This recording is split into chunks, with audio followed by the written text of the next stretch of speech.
Over the next few weeks, we're going to be learning the basics of observational work. Specifically, we're going to focus on the still life, but we'll also be working from animals and landscapes as well. I want to give you some basic strategies, some good tools that are not specific. That is, it's not a matter of how to draw a tiger or how to draw a vase of flowers, but how can we look at something in front of us, whether it's from a reference photo or from the world around us, and be able to represent it accurately and be able to do it in a way that isn't overly difficult or overly complicated. Now, to do that, we're going to introduce two new abstract concepts. Now, they're abstract because they rely on us using a way of thinking that isn't very concrete. We have to imagine in some ways. The first is called notional space. Now, if you look in your packet on page 1, the very first thing we talk about is notional space, and I define it for you there. It's the invisible rectangle that every object exists in. Now, this at first seems really kind of odd. What do I mean an invisible rectangle? Well, if we look at anything around us, in fact, actually, if you're watching me on a screen or a phone especially, you actually see a defined rectangle around me. And anything you can simplify to that.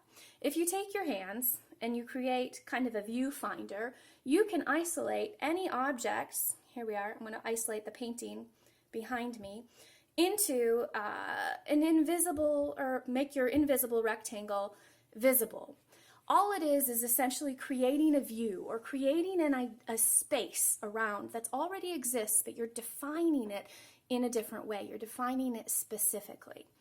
Now, when you create notional space in a drawing or in a painting, you're doing it so that you can transfer the scale, the height, the width, the size of it properly. Now, this is important because proportion is second to scale. And if we have something that's scaled too large, things on the interior can get disproportionate very quickly.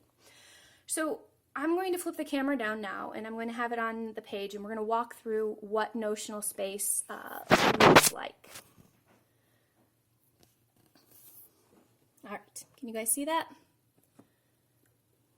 Let's see if I can get that down a little bit better.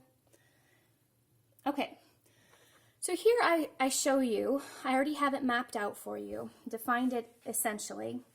Rather than looking at just the outside edges of the image, this is what we would call the picture plane.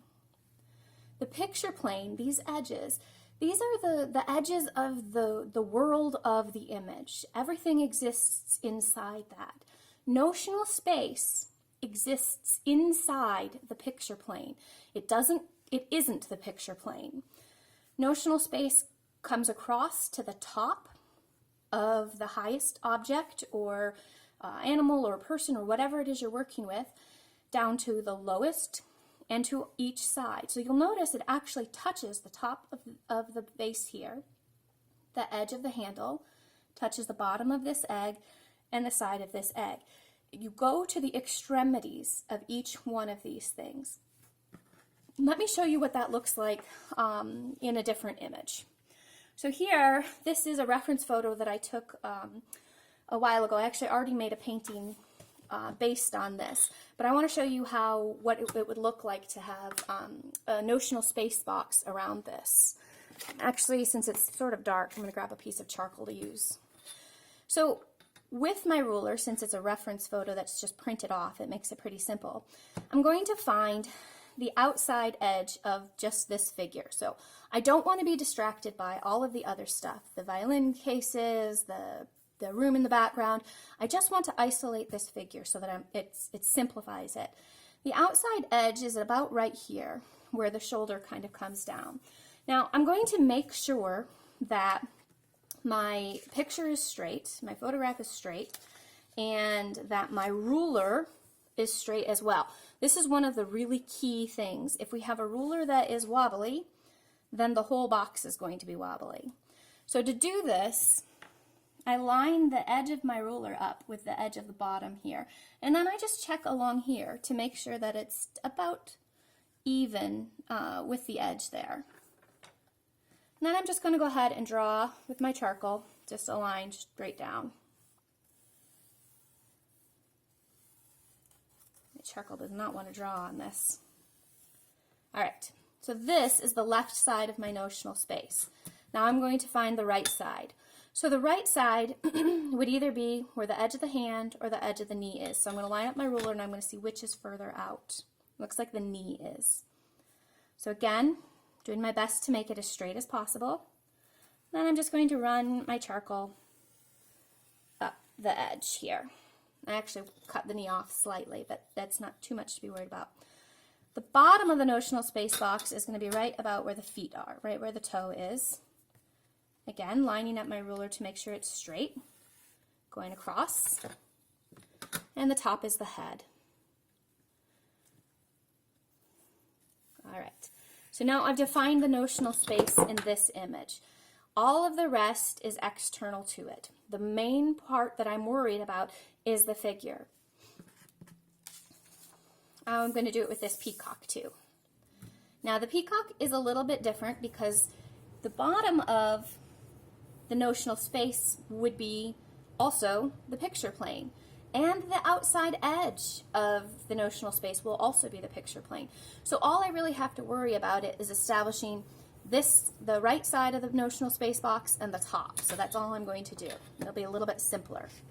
So line up with the front of the peacock's chest, run my line down, line up with the top of the peacock's little crest right there, and run my line across. And there I have my notional space box for that. In your packet, on page 2, you have 2 to create and transfer the notional space box. Because transferring the notional space box is slightly trickier than actually just drawing it on your reference image.